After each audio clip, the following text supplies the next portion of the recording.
Be me around 11. Live in buttfuck nowhere, Colorado. Everyone knows everyone in town and everyone's friends, that's how small it is. Our next door neighbor is a really sweet widow slightly older than my parents. Her kids go away to UNI, so we invite her to dinner often cause nobody eats alone in buttfuck nowhere. Be playing around the woods with next door neighbors one day. There's a creek a bit of ways away we go to on weekends. We go to the creek to finish building our no woods base. Arrive at the place and something stinks really bad there. See something in the tall grass surrounding the creek. The neighbor is lying in the creek, very clearly dead. Signs of animal predation and fly larvae crawling all over.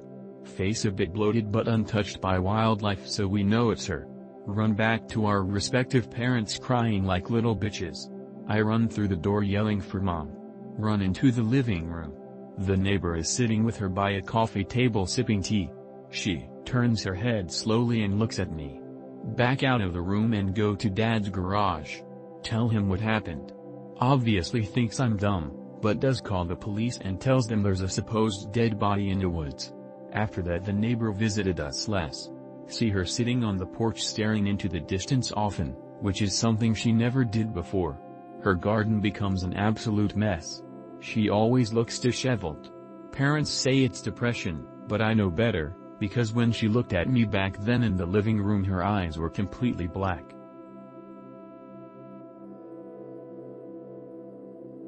Be me. 6 to 90. My dad spends his afternoons after work taking care of his dad, until my aunt arrives and takes his place. Spend a lot of my childhood playing with my cousin, 6 years older. We play a lot of cool stuff, but he could be a bully. For example, he would watch South Park and tell me I'm not old enough to watch it and just make me hear and look at the wall for half an hour. He needs to do some 9th grade homework, so I accompany him to the hardware store. On the trip back home we suddenly pass next to some particularly big street gutter. Notice something in it. Is a big-ass worm or centipede or some shit. It isn't just a big insect. That fucking thing can barely fit trough it. Look back at my cousin's face to see if he sees it. He's pale as hell. You can see his blood rushing to his legs from his face. In a rare attempt to be a protector, he says run, can't even yell. Grabs me from the wrist and pulls me in genuine fear, forcing me to run to not fall. We arrive to the house, and he's out of breath. I ask him what was that thing but refuses to answer. I would ask him again, but 2 years later he would sexually abuse me, so I don't really want to talk to him. Pic related, I drew the thing. I think about it every once in a while since. Tell me your wildest nightmares or lucid dreams that really scared you down to your core.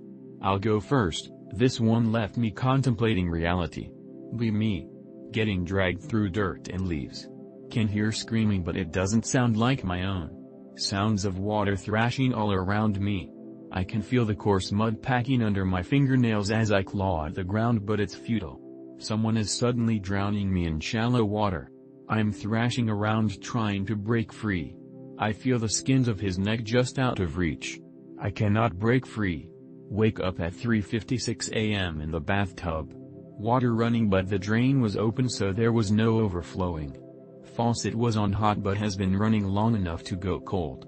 Dirt everywhere in the apartment. Not my apartment, so I just ran out and home soaking wet clothes, shoes still on too. I've had experiences losing time when I was in high school, but never have I found myself in such a weird situation after coming back to my body. I think I'm done astral projection and lucid dreaming for a while. I'm very sorry your cousin did that to you. I hope you weren't one of those who survived the fall only to die on the ground. I have one. Here goes. Be me. Early 2000s, like 2002, 2003. Somewhere between 7 and 9 years old. Dad signed me up for Cub Scouts when I was little. Was a Wolf Scout by then. Have other tard stories from the Cub Scout days, but for another time. Scout meetings were in some rec center in the town near me.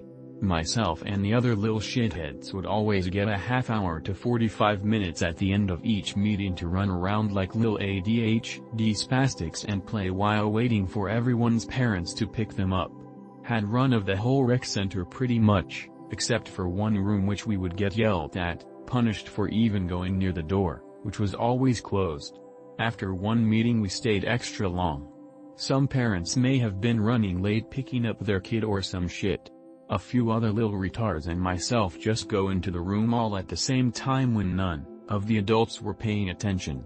Room is small, well lit, and completely empty save for 2 chairs and a desk in the front corner. Loud and clear crying of a baby in the room with us. Only had enough time to look around the room and then look at each other confused before we were yelled at by the adults for being in there. My dad doesn't remember anything about the room we weren't allowed near. Me. Early 90s, I'm 6 to 7, brother is 4 to 5. House we lived in had a basement, not spooky, was partially above ground and had windows letting in a fair amount of light, so we would play down there sometimes. In one corner there was clothing rack where my parents used to hang old clothes no one wore anymore.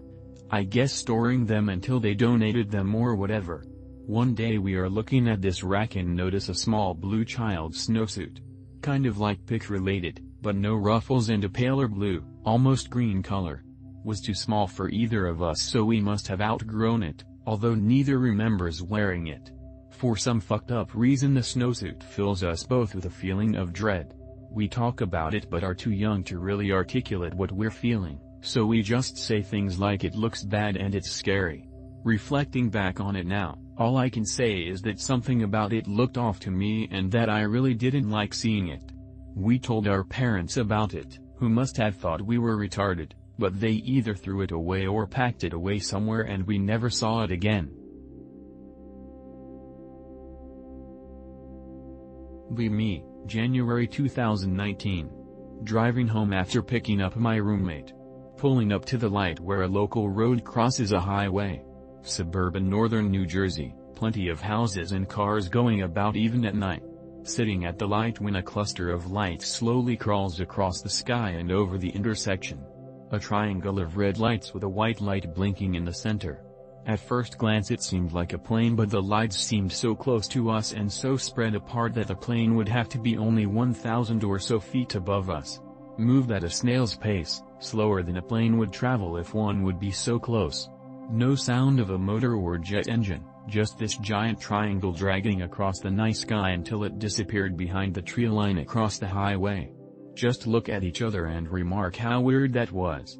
Just became a funny anecdote and us wondering whatever it was in the years that followed. Me, 4 or 5 years old. Visit Grand's house every week. Out playing in her garden. A family of spiders walks by. Like 2 big ones and a kid one. Lumpy light brown blobs.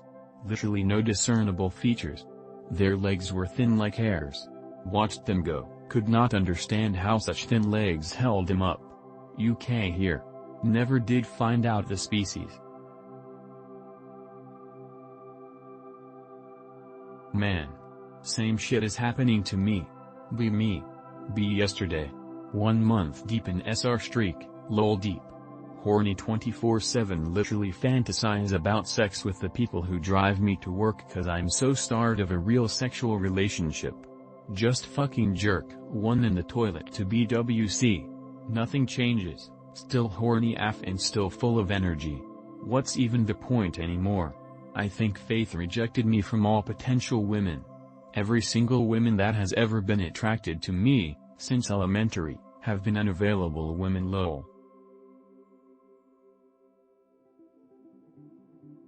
Me. Pious impoverished man for 7 lifetimes. Finally born a chat. Given to degeneracy due to women and wealth. Die of drug overdose at 26. Reborn as stray dog. Reroll.